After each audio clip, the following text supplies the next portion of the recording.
Começa agora na Jovem Pan News. Grandes por Bessa. A plataforma feita especialmente para pessoas com muita personalidade.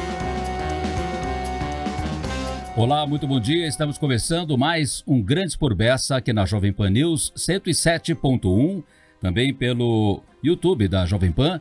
Programa que toda semana, todo sábado, traz sempre uma grande entrevista, um grande convidado para falar de assuntos que estão aí, né, na mídia, no noticiário, coisas interessantes conteúdos sempre bacanas e de preferência inéditos, né, que a gente traz. Hoje eu recebo dois convidados aqui no Grandes por Bessa deste sábado, 9 de setembro. A gente vai conversar com o Fernando Bonamico, superintendente do Pátio Batel, shopping que está comemorando 10 anos, já uma década. E a minha outra convidada é a arquiteta Luíse Andreasa Bussi, que vem falar sobre o seu livro, o livro de arquitetura que ela acaba de lançar, Ambientes de Trabalho, Territorialidade para Gerações Emergentes no Pós-Pandemia. A Luíse fez uma tese de mestrado que ela transformou em livro, falando sobre os novos ambientes de trabalho surgidos após a pandemia, a questão, né, do trabalho híbrido e tudo mais. Mas o programa de hoje começa falando sobre uma data importante que está se completando, né, uma década de inauguração do Shopping Pátio Batel, o shopping de luxo de Curitiba, que inseriu definitivamente Curitiba como uma cidade com shoppings de luxo, de alto luxo, voltado aí para o público que gosta de consumir marcas importadas, grandes marcas, não só as importadas, claro, nacionais também. E para falar sobre essa primeira década do Pátio Batel, eu convidei o Fernando Bonamico, superintendente do Pátio Batel. Tudo bem, Fernando? Prazer em ter você aqui. Obrigado por ter aceitado o meu convite. Tudo bem, Bessa. Eu que agradeço o convite. É um prazer estar com você. Que bom. Eu vou só reposicionar essa câmera aqui para eu poder te enxergar direitinho. Bom, Fernando, é o seguinte, Pátio Batel comemora neste sábado, né? Na verdade, comemora neste domingo, né? Dia 10, ele comemora 10 anos. 10 anos. Ele foi inaugurado 10 de setembro de 2013, certo? Exatamente. Estamos fazendo uma década agora, Bessa. Foram 10 longos anos de muitos desafios, muitos aprendizados, e hoje ele maduro, estabelecido. Isso. O que nos torna aí um ícone aqui não só para Curitiba, para o Paraná, mas para todo o sul do país. É verdade. Agora, Fernando, o Pátio Batel, desses 10 você está lá há 5, né? 5 anos, sim. Quer dizer, você não pegou os primeiros 5 anos, portanto você não estava na festa de inauguração, mas certamente você ouviu falar que Curitiba estava ganhando um shopping, né, de alto luxo que viria para mudar o padrão, digamos assim. Não que Curitiba não tivesse até então bons shoppings, não é isso que eu estou dizendo aqui, mas o Pátio Batel veio para atender um segmento assim, né? Que era aquele pessoal que gostava de ir para São Paulo, para ir lá no Iguatemi, no Cidade Jardim, né? Da Multiplan, Vila de Mall, do Rio de Janeiro. Isso. Hoje, Bessa, são 7 shoppings de luxo em todo o país. O país já tem mais de 570 shopping centers, sendo que apenas 7 são de luxo, né? São 4 em São Paulo, 1 no Rio de Janeiro, 1 em Brasília e o Pátio Batel aqui em Curitiba, né? Então o Pátio Batel é um desses 7. É um desses 7, que tem esse posicionamento onde você consegue ter numa mesma praça vendas recorrentes das marcas de alto luxo, né? Certo. Como Gucci, Louis Vuitton, Dolce & Gabbana. Que eram marcas que até então não estavam disponíveis em Curitiba, né? Não estavam disponíveis em Curitiba, a não ser eventualmente com trunk shows, que eles chamam, né? Para eventos pontuais, mas de fato o público curitibano ou paranaense compravam em São Paulo ou em qualquer outra região. Ou até fora do país também, até né? fora do país, onde é muito expressivo também essa venda, né? É verdade. Bom, você, antes de vir para o Pátio Batel, né? Você atuou no próprio Iguatemi, em São Paulo, né? Eu atuei quase 10 anos nesse grupo. Mas antes fui de indústria, né? Passei por a Whirlpool, Natura, Philips, eu era de outro mercado. Ah, tá. Shopping, a sua primeira experiência foi o Iguatemi. Sim. E já você entrou lá em que função?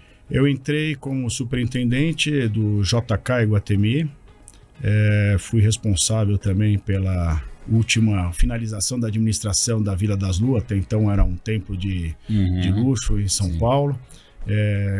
Só que esse empreendimento estava no mesmo terreno a qual estava sendo construído o JK Iguatemi, então eu já era dessa empresa. Na Nova das Luas ali, né?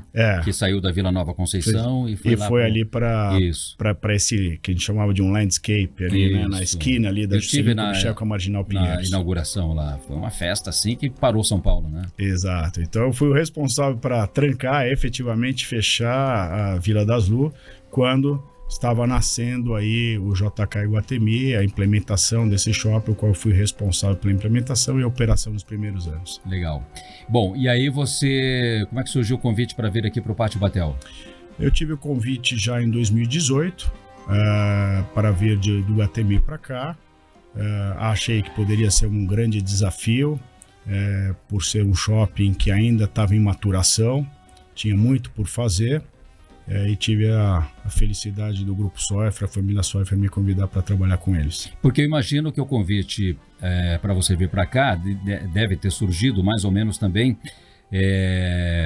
assim, né? Porque como Curitiba até então não tinha um shopping com essas características do pátio, né? Um shopping para grandes marcas icônicas, internacionais e tudo mais, trazer um profissional que já estivesse, que já trabalhasse nesse universo, né? Digamos assim, com shoppings voltados para esse público, né? Ah, sim.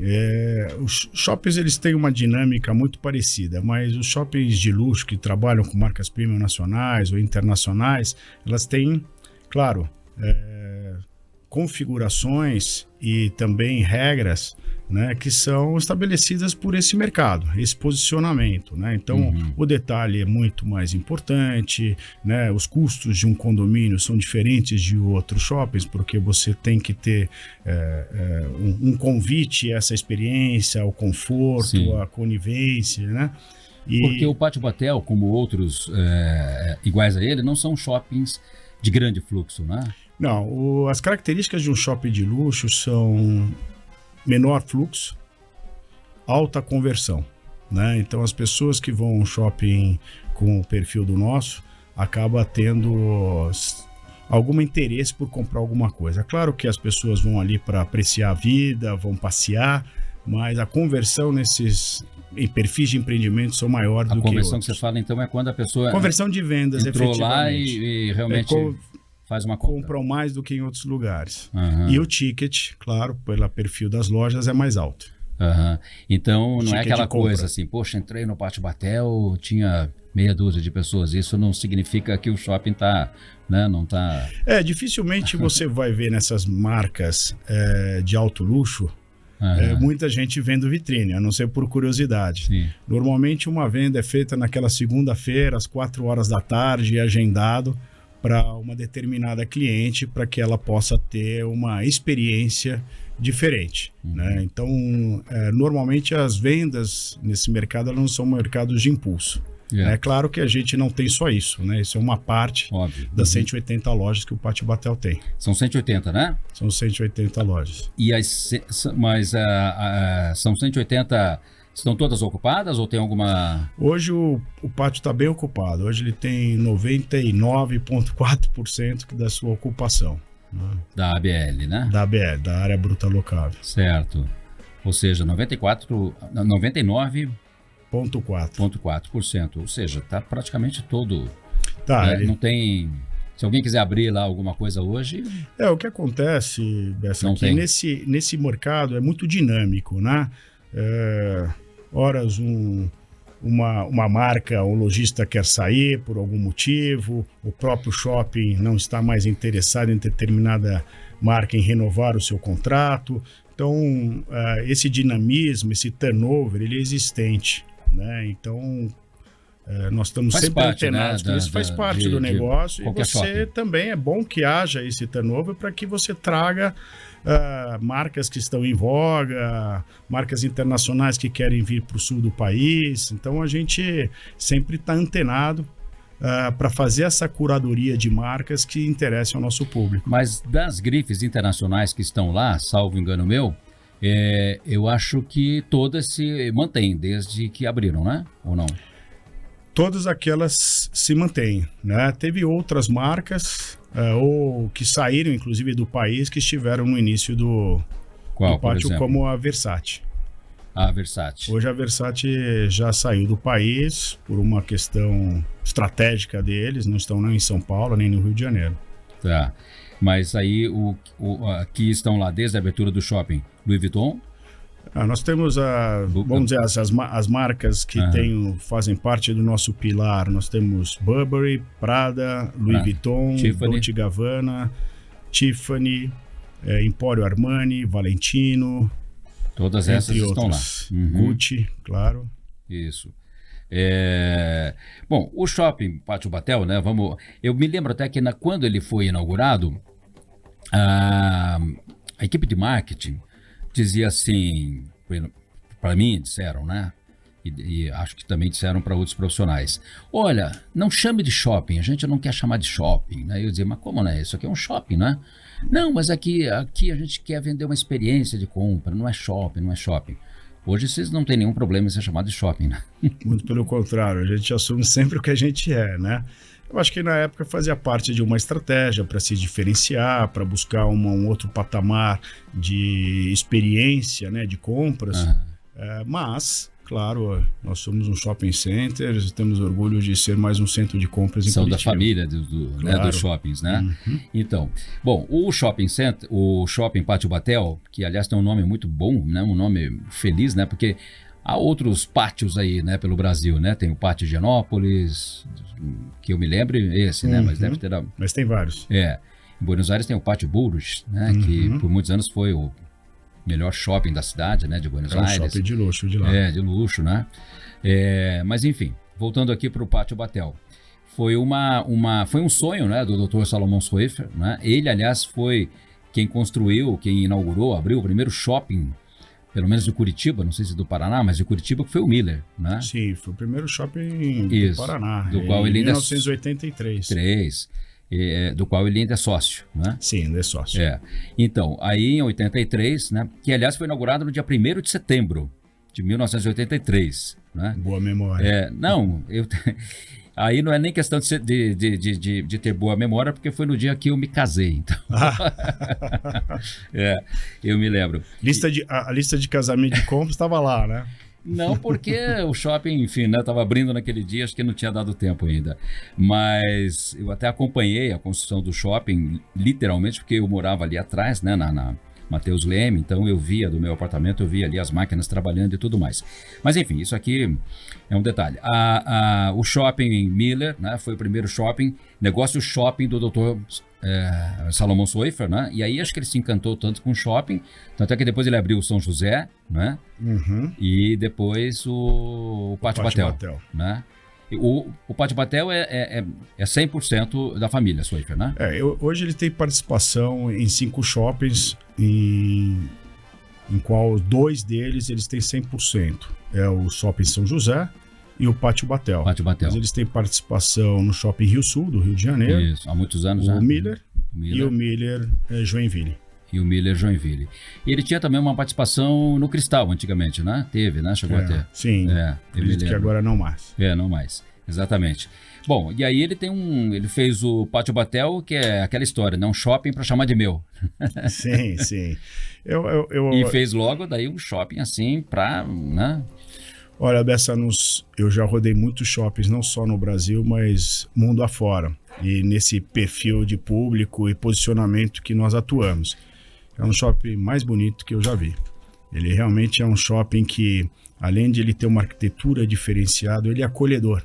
Né? Muitos shoppings por aí que são de luxo, eles são muito bonitos arquitetonicamente, mas eles não te acolhem. E eu acho que o Pátio Batel ele conseguiu ter a felicidade de agradar e você se sentir em casa. né? É verdade. Foi uma grande audácia, né?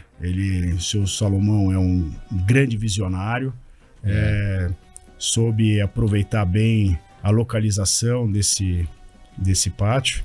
E eu tenho muito orgulho de trabalhar com essa família empreendedora, né? Muito éticos, com uma moral imensa.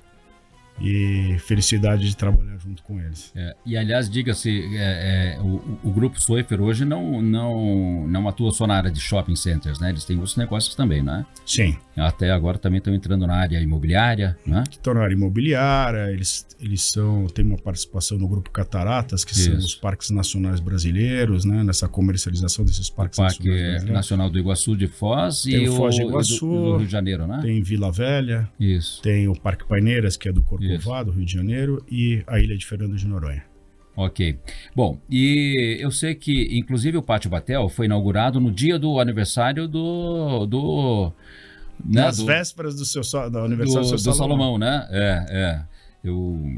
Que ele fez, acho que vai completar 90 anos, né? 91 anos. 91 anos, se não me falha a memória. Pode ser, porque, né, com essa história de pandemia, às vezes a pessoa posterga, né, a comemoração aí. Pois é, e o Dr. Salomão Soifer, que é uma figura icônica de Curitiba, um empresário, né, bastante querido e reconhecido pela sua, né, atuação como empreendedor em diversas áreas. E eu me lembro que eu fiz uma entrevista com ele quando ele inaugurou o shopping, estava na Gazeta do Povo, e ele falou: Bessa, eu quero fazer esse shopping para Curitiba, para deixar para a cidade uma coisa bonita, bacana, diferente, né? E eu vi muitas vezes ele na calçada lá, olhando o prédio sendo finalizado, ele com os amigos, com alguns executivos dele em volta, o Davi, né, tudo mais, eles ficavam ali olhando com o arquiteto na época, que acho que até um xará seu, né, acho que é o Fernando, se não me engano, é um carioca, enfim, mas eles com as plantas nas mãos lá e olhando para o prédio e tudo mais, conferindo se estava tudo certo, né? É uma obra imensa, né? E ele foi feito com esse olhar, né, de ser uma obra de arte. Sim, né? sim. Então, todo ali foi pensado meticulosamente. Porque assim, você falou bem, né? A localização não poderia ser melhor, até na época houve gente que dissesse: poxa, mas um shopping na Avenida Batel vai acabar com o trânsito da avenida, vai ser um caos, e nada disso aconteceu, né? Não, justamente pelo que você falou anteriormente, né? As pessoas confundem muito um shopping de luxo com... Claro que a gente tem uma massa, né, de pessoas que vão todos os dias ao shopping, mas não leva a esse caos no trânsito, né? Você tem uma venda distribuída ao longo da semana, né? Sim. Então isso não aconteceu, e não acontece até hoje com talvez shopping... até por não terem a experiência com um shopping desse padrão, né, tão elevado assim, que as pessoas, algumas, ficassem receosas, né, tipo, por ver outros shoppings, né, que de repente você está entrando ali num shopping. Mas você sabe, essa aqui, isso é costumaz, né? A prefeitura sempre tem, e com razão, a sua preocupação com a fluidez do trânsito. Em São Paulo, quando eu estive na outra empresa, no JK Iguatemi, também tiveram que fazer várias contrapartidas viárias, inclusive uma ponte nova na região da Avenida Juscelino Kubitschek, que se mostrou mais para frente que não era necessário. É verdade. Bom, e ao longo dessa primeira década aí, o Pátio Batel veio, enfim, né, fazendo ações, eventos, né, que o colocaram aí na mídia. Por exemplo, agora mesmo, né, vocês acabaram de fazer lá o Pátio Batel Fashion Walk, na 7ª edição, certo? Exato. Só parou, acho que na pandemia, né? Exato, ficamos 3 anos parados aí, devido à pandemia. Devido à pandemia, mas enfim, justamente já para... E até esse evento com um conceito novo, né? Porque Semanas de Moda de Shopping Curitiba houve outras, mas com esse conceito de fazer todo uma cenografia diferente, uma coisa mais, digamos assim... avant-garde, né? Acho que foi ali o Pátio Batel, né? Sim, nós queríamos voltar com muito brilho, né? Nós ficamos 3 anos fora do ar.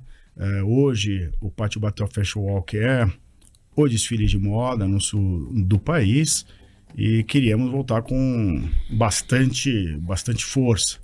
E nada mais, nada menos, convidamos o diretor criativo, o Paulo Borges, né, que foi o co-criador do São Paulo Fashion Week, hoje é um dos maiores eventos de moda do país, e para que pudesse fazer essa retomada junto conosco. Ele foi muito feliz na sua criação, usando vários pisos do shopping, de uma forma... Não foi aquele evento de moda tradicional com uma passarela só e tal, né? Exato. Ele acabou fazendo um voal, né, as cortinas em todo o átrio, né, do shopping. Que é muito bonito. Dando um ar de teatral, né? Usando muita iluminação, música diferenciada, o que levou a ter uma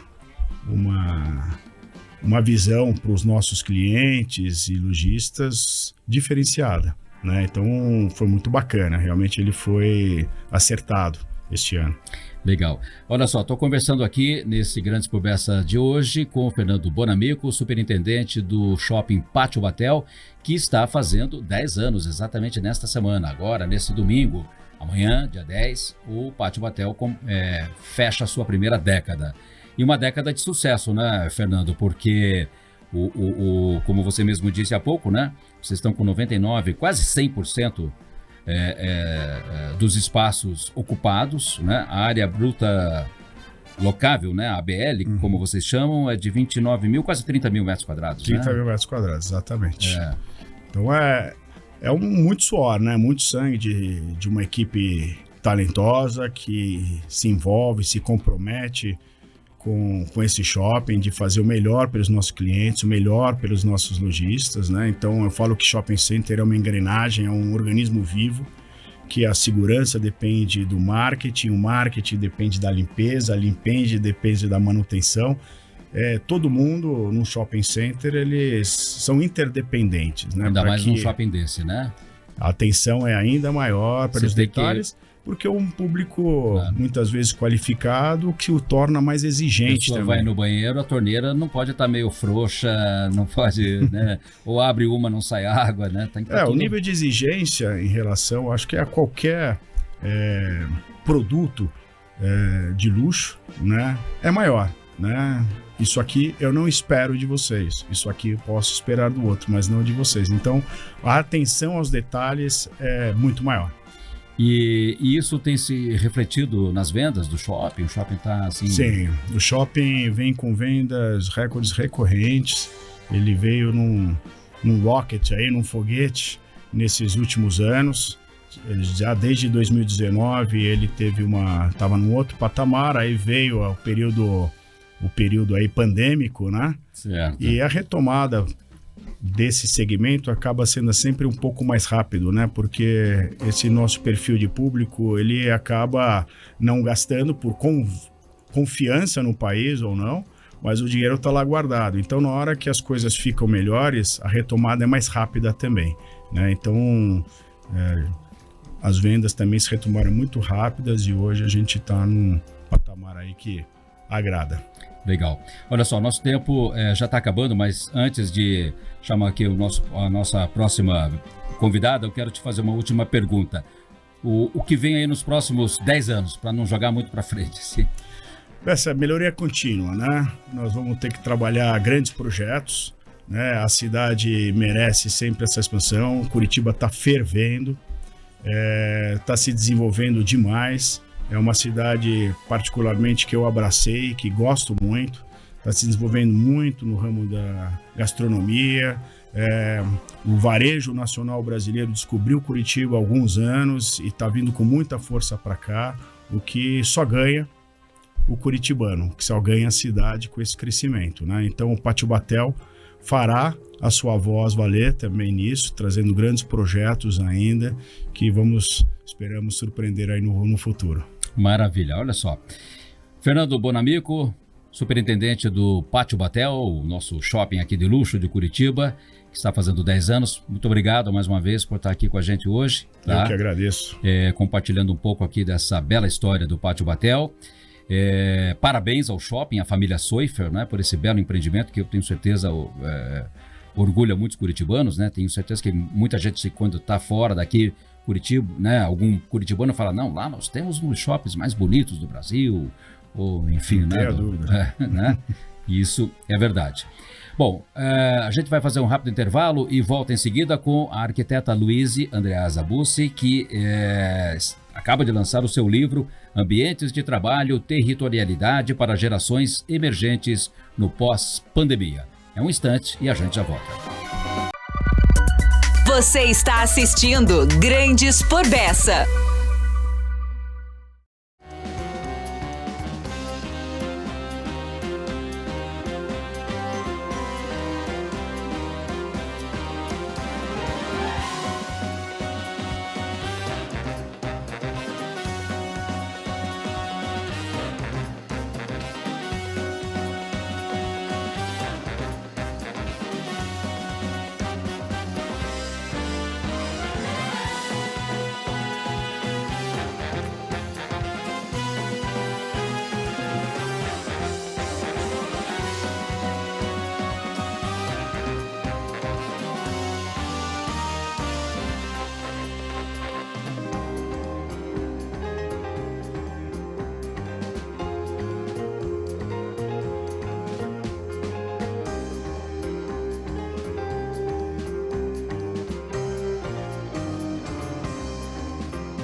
Estamos de volta com Grandes por Bessa, a plataforma feita especialmente para pessoas com muita personalidade. Exatamente, estamos de volta com Grandes por Bessa aqui na Jovem Pan News 107.1 e também pelo nosso canal no YouTube. E agora, nesse segundo bloco, eu vou conversar com a arquiteta e urbanista curitibana Luíse Andreasa Bussi. Luíse, muito bom dia, seja bem-vinda aqui ao Grandes por Bessa. Obrigada, Bessa, pelo convite. Um prazer estar aqui com vocês e vamos, ter uma boa conversa. Exatamente. Olha só, a Luíse acaba de lançar esse livro aqui. O livro chama-se Ambientes de Trabalho, Territorialidade para Gerações Emergentes no Pós-Pandemia. O livro foi lançado na última terça-feira, dia 29 de agosto, na Biblioteca Pública do Paraná, com uma concorrida sessão de autógrafos. É seu primeiro livro, Luíse? Sim, esse livro, na verdade, ele originou-se a partir da minha dissertação de mestrado e eu senti necessidade de materializar toda a pesquisa que eu tinha feito e foi durante o período da pandemia, então eu senti necessidade de materializar num livro para que mais pessoas pudessem ter acesso, não apenas as pessoas voltadas, à parte acadêmica, a parte de pesquisa. Senão ficaria ali restrito, né, ao Sim. ambiente acadêmico, né? Exatamente. Como eu tenho uma atuação profissional já de bastante tempo, eu sinto essa necessidade de mesclar, de aproximar, né, o que está sendo visto na academia com a parte prática, para contribuir também com estudantes de diversos níveis de graduação, pós-graduação e também colegas, né, que possam se beneficiar de alguma forma com as pesquisas que a gente fez ao longo desses 3 anos até que foi o período do mestrado, né? Certo. Bom, eu vou ler aqui né, a sua mini bio, né? Como a gente fala hoje, né? Agora é a mini bio. A mini bio que está aqui na orelha do livro, né? Luiz Andreasa Bussi, arquiteta e urbanista pela PUC Paraná, especialista em projeto na cidade contemporânea, doutoranda do arquitetura, né, pela Universidade Federal de Santa Catarina e mestre em arquitetura pela mesma instituição. Atua há 25 anos no mercado de arquitetura de interiores, residencial, comercial, corporativo, professora de projetos em cursos de pós-graduação, palestrante sobre design biofílico. É isso, né? Isso mesmo. Biofílico, participa das principais mostras de arquitetura de interiores e também de projetos sociais. Bom, Luiz, eu te conheço há muitos anos, né? Já te entrevistei várias vezes. Sim. E tudo mais. Você é uma arquiteta e urbanista, mas que atua assim também fortemente, né? A sua atuação profissional mais voltada para a arquitetura de interiores, né? E dentro desse seu trabalho com arquitetura de interiores, você agora, pelo menos é o tema do seu livro aqui, né? Ambientes de trabalho. Porque os ambientes de trabalho passaram por uma transformação muito grande desde a pandemia, né? Em que as pessoas foram obrigadas a trabalhar em casa, o chamado home office, e no começo foi tudo meio improvisado, né? Quarto de empregada virou escritório, quarto de filho virou escritório, dispensa virou escritório, sala virou escritório. Isso, né? Quando tinha um quarto, né, próprio para isso, senão normalmente era a mesa que tinha que ser compartilhada com várias pessoas, né? E daí isso que foi também uma limitação, né, da pandemia. Sim. E o que te fez, enfim, fazer essa pesquisa para o seu mestrado nessa área? Na verdade, Bessa, eu brinco que o meu único emprego, né, fora o meu escritório, meu único emprego, logo recém-formada, eu comecei a trabalhar com projetos de escritório. Eu trabalhava numa empresa e era arquiteta que fazia os layouts do mobiliário, né, do escritório. E isso me deu um contato muito grande com várias empresas multinacionais, e eu sempre gostava muito da parte estratégica, né, como é que as equipes tinham que estar interagindo umas com as outras. E certo. Depois eu tive meu escritório, também continuei atendendo muito projetos corporativos, mas pela minha experiência de casa-cor, de projetos de arquitetura de interiores, eu fazia muito as áreas comuns das empresas. E quando chegou na etapa do mestrado, eu tinha uma inquietação que era entender como que o espaço interferia, de certa forma, no comportamento das pessoas. E aí a gente vai afunilando as pesquisas e pensei, não, mas o lugar onde a gente passa a maior parte do tempo é no nosso trabalho. Seja ele um home office ou seja ele numa incorporação, esse espaço onde a gente desenvolve intelecto, onde que a gente desenvolve conhecimento, né, do trabalho com os pares. Então eu entendi que era um ambiente necessário de ser estudado. E eu atrelo muito também as mudanças geracionais, porque eu brinco, né? Também sou um arquivo vivo, porque quando eu trabalhava nessa empresa de escritórios, era o final da década de 90, o começo dos anos 2000, 2010, as empresas estavam mudando o mobiliário e o que se tinha muito em voga era a questão de otimização dos espaços. E também era um momento assim de virada de chave, aquela Sim. coisa das empresas, né, de abolir paredes, aquela coisa, né, das salas serem compartilhadas. Né? Começaram a abrir os espaços e isso também, a gente foi também com a inserção da internet e dos computadores, ainda os computadores grandes com as CPUs, então a gente falava, olha, como a estação de trabalho otimiza o espaço. O que era mais interessante, eu mesma me orgulhei muito de fazer projetos que otimizavam o espaço. E com o tempo, principalmente, né, com essa mudança mudança de gerações, as gerações que já nasceram na virada do milênio, que não tem mais tanto um aspecto tão hierarquizado, porque anteriormente a mesa de trabalho representava muito o status, né? Quanto maior a mesa, quanto maior a sala, maior era o status. A gente fazer um remanejamento de layout não era simplesmente mudar uma mesa de lugar, a gente estava mudando talvez aquele símbolo que era o status da pessoa durante um tempo. E com as novas gerações, a gente já percebe que essa hierarquia fica mais horizontalizada, porque se privilegia mais, até pela questão da internet, do compartilhamento, se privilegia mais a troca de informações, a troca de experiências. Por isso a gente já vê, como você me mostrou ali na redação, os ambientes mais compartilhados, as pranchas, né, os pranchões ou as plataformas, dependendo, né, da terminologia.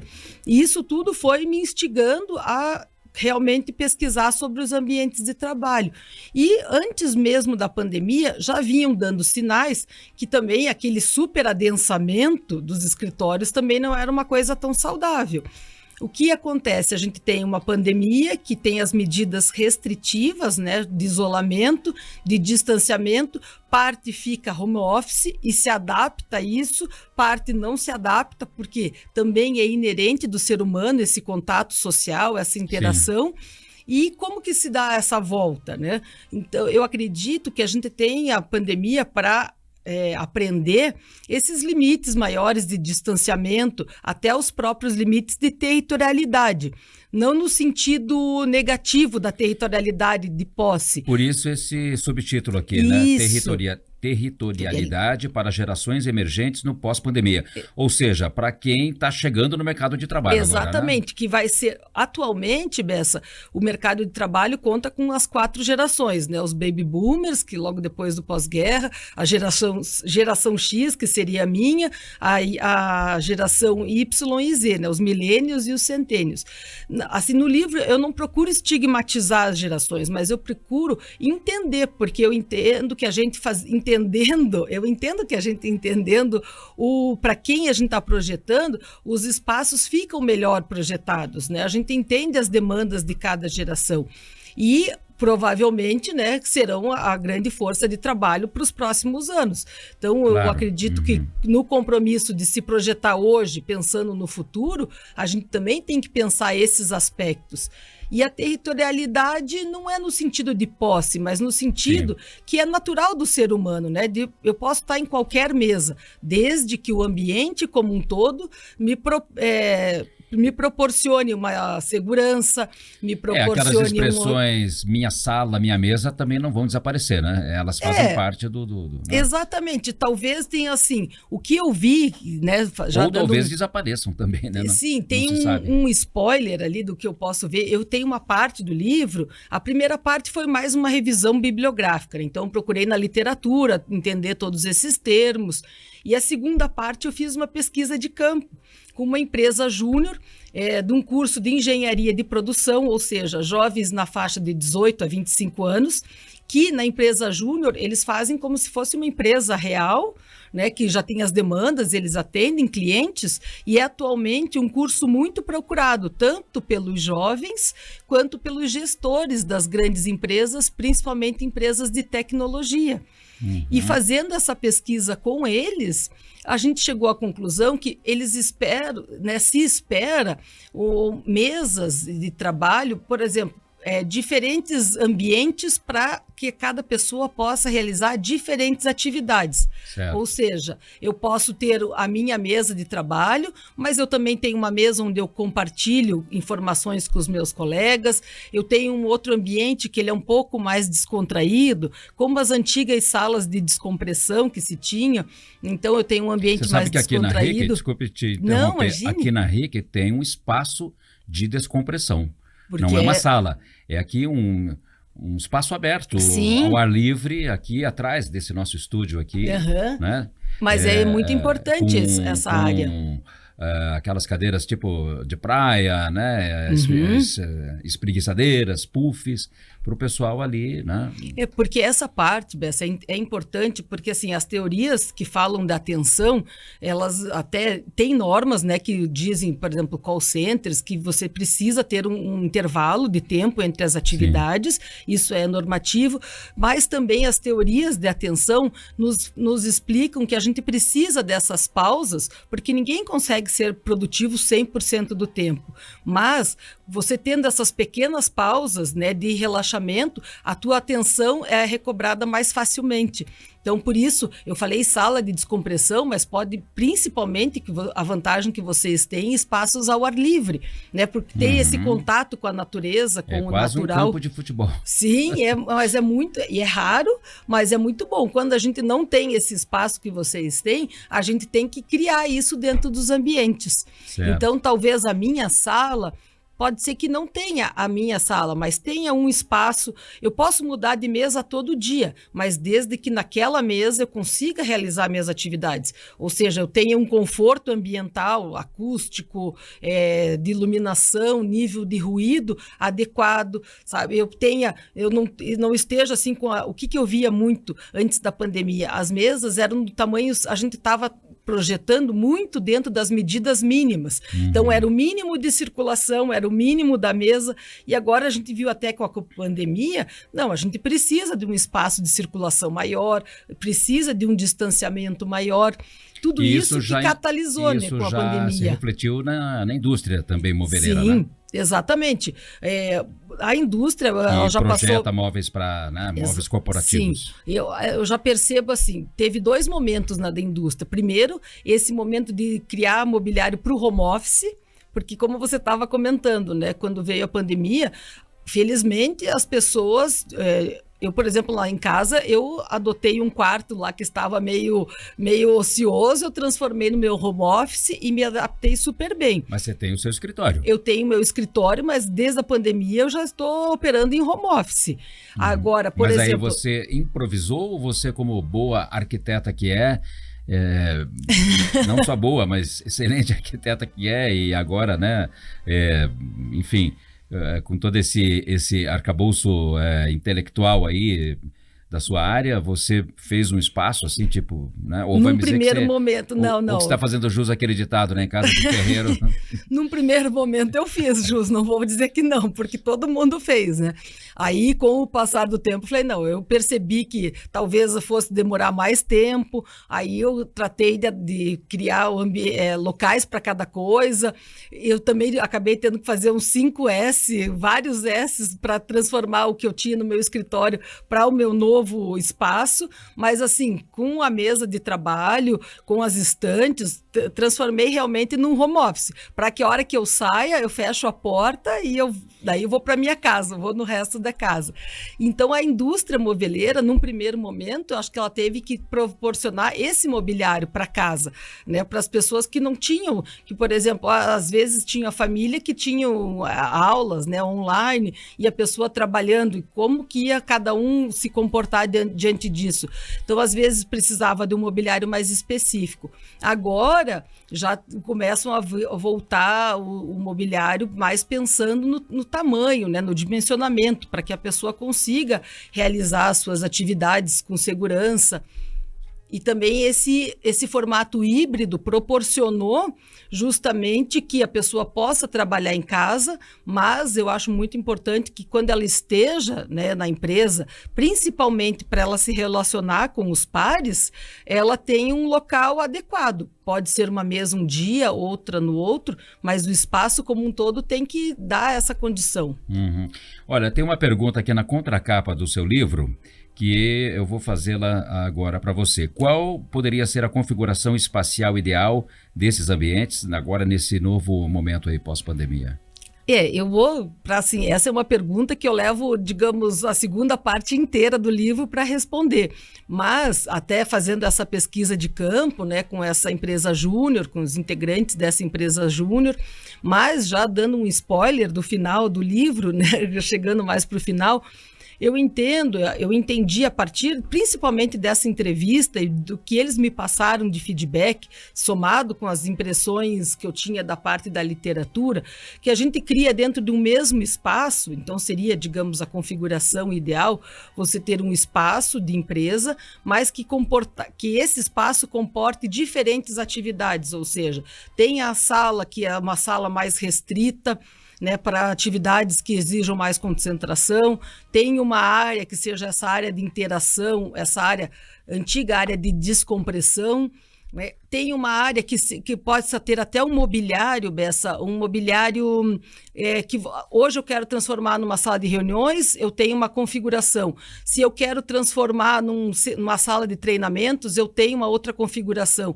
Então, assim, eu entendo que a configuração hoje ideal é o layout, vamos falar assim em termos 2D, o layout que atende a diferentes atmosferas, né? Uhum. Tem um teórico, na verdade não é um teórico, é um arquiteto já bastante renomado, Peter Zumthor, ele fala das atmosferas, né? Então, que atmosferas que cada ambiente tem. E eu acho que a configuração ideal, eu acredito mesmo que a configuração ideal é aquela que permite diferentes atmosferas, né? Seja essa de concentração, atmosfera de interação, concentração, privacidade, tudo isso para que flua assim de uma forma, né? Até se você olhar ali no final do livro, tem uns diagramas. Esse último eu faço uma releitura, né, nos apêndices, porque eu também eu entrei para a estatística da Covid, infelizmente, tive um processo hospitalar, então eu conto ali nos apêndices do livro como é que eu percebia os espaços, né? E trago alguns dados que, felizmente, a gente já esqueceu, mas os dados realmente, principalmente na época que eu escrevi, eram bem alarmantes. Não podemos nos esquecer de que a Covid não foi embora para sempre e acho que nunca irá. Né? A gente, assim, contornou, né? A Organização Mundial de Saúde já retirou o termo, né, de estado de pandemia, mas o vírus ele está sempre se transformando, então a gente tem que estar meio preparado. E ali até daí no final, né, nos resultados, eu trago isso que eu conversei com você de uma forma diagramática, né, colocando assim alguns exemplos dessas atmosferas desenhadas a partir até de um projeto de coworking que eu desenvolvia nesse mesmo período. Então eu procuro também ter essa parte gráfica para ilustrar mesmo, né, já que o desenho é a nossa maior expressão, né, na arquitetura. Então, eu entendo que a gente tem que ter essa parte gráfica também. Olha que interessante, né? Enquanto você está falando, eu estou aqui dando uma espiada no livro. Na página 147, diz aqui, a casa... A gente já falou de certa forma, mas vale a pena aqui reproduzir o que você escreveu aqui no livro. A casa, que já havia passado por ressignificação de espaços desde o início da pandemia, passava por nova transformação, precisando ser um ambiente híbrido entre o que se busca em um lar, porém dotado da funcionalidade hospitalar exigida para cumprir que o processo de tratamento da Covid-19 que se mostrava lento. Exatamente, porque isso foi você abriu bem na parte, né, da minha estatística, porque uma coisa assim, então a casa já tinha se transformado, né, nesse híbrido de casa, de home office, de todas essas atividades. De repente, em casa, a gente, né, eu e meus pais, a gente contraiu a Covid, eu e meu pai, a gente foi hospitalizado, e quando a gente volta, ele foi um pouquinho antes, hospitalizado, voltou, no dia que ele voltou, eu fui. Então, de repente, quando eu voltei, tinham 2 pessoas em estágios diferentes de convalescência, dentro de uma mesma casa, que tinha que funcionar normalmente. E como que a gente percebia essa mudança, né? Então, a casa, ela passa por várias fases e várias formas de atender. Então, ela tinha que ter aquele aconchego de ser casa, mas ela também tinha que ter a funcionalidade para a gente poder se recuperar. porque realmente a recuperação da Covid foi uma coisa assim muito lenta. Os processos assim cognitivos, os processos musculares foram muito lentos. E ao mesmo tempo retomando a vida profissional, né? Exatamente. Eu lembro, Bessa, que a primeira vez que eu saí de casa depois da Covid foi para ir no Corpo de Bombeiros tirar uma dúvida sobre o coworking. Eu acho que eu nunca fui num Corpo de Bombeiros tão feliz, porque eu falava, nossa, eu tô saindo, eu tô conseguindo ir de novo. E todo mundo brincava, não, que bom, né? Porque é o tipo da coisa que às vezes é meio burocrática, mas você começar a retomar as atividades é muito importante. E o ambiente, nesse caso, né, que era o residencial, tinha que abrigar essas funções. É verdade. Olha só, esse seu livro, ele se destina a quem, Luíse? Ele se destina, eu entendo que ele pode ser para estudantes, né, de arquitetura, em diferentes níveis, né, pode ser de graduação ou mais até de pós-graduação, e também colegas que atuam com projetos corporativos. Mas também, Bessa, eu fico pensando que, como ele tem essa parte teórica inicial, outras pessoas que queiram entender, né, porque eu fundamento todos esses meus achados, que eu estou fazendo um super breve resumo, em duas bases, né, que é a psicologia ambiental, a fenomenologia.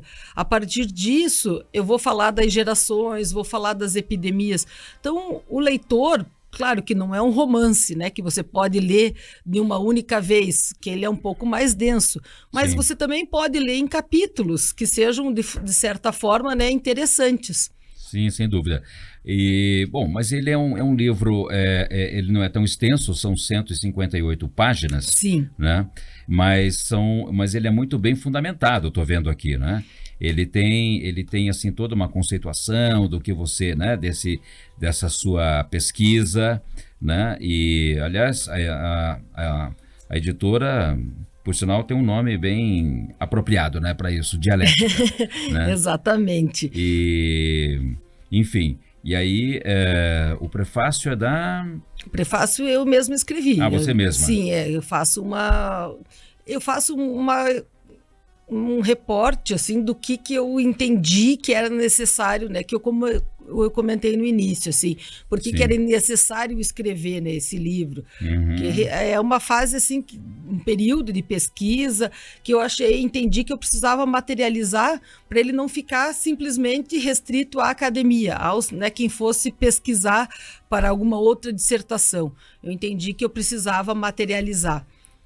Não, olha só, e o livro, ele está à venda? Ele está vendo agora, no lançamento acabaram se, né, esgotando todos. Ele está à venda no site da editora Dialética e também já está à venda na Amazon, nos portais.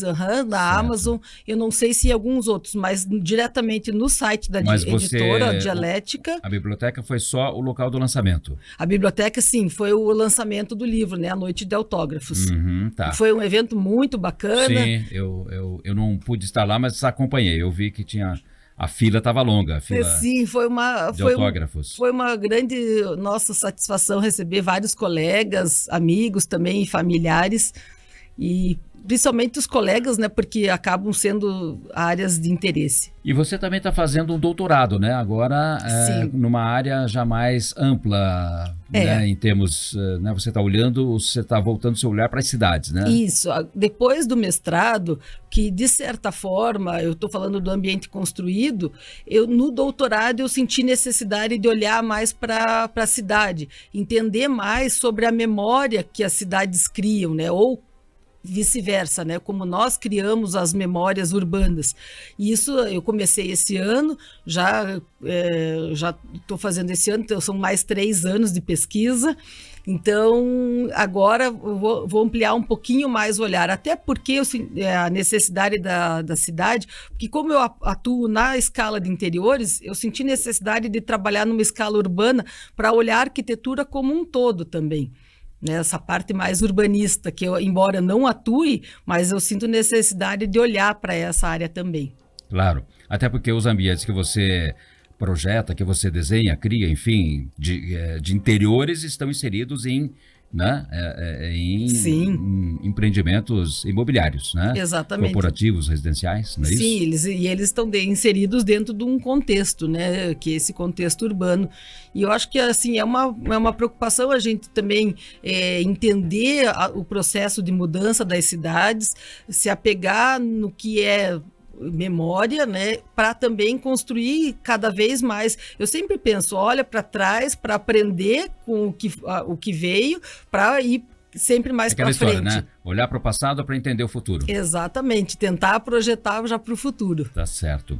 Luiz, infelizmente o nosso tempo chegou ao fim, mas quero te agradecer mais uma vez por ter vindo aqui conversar com a gente, com o público aqui, os nossos ouvintes e também quem nos assiste pelo YouTube, né, do Grandes por Bessa. A arquiteta e urbanista Luíse Andreasa Bussi, que é autora, acaba de lançar o seu livro Ambientes de Trabalho, Territorialidade para Gerações Emergentes no Pós-Pandemia. O livro é esse, para quem se interessar, está aqui, né, na Amazon e na editora Dialética, no site da editora. Dialética.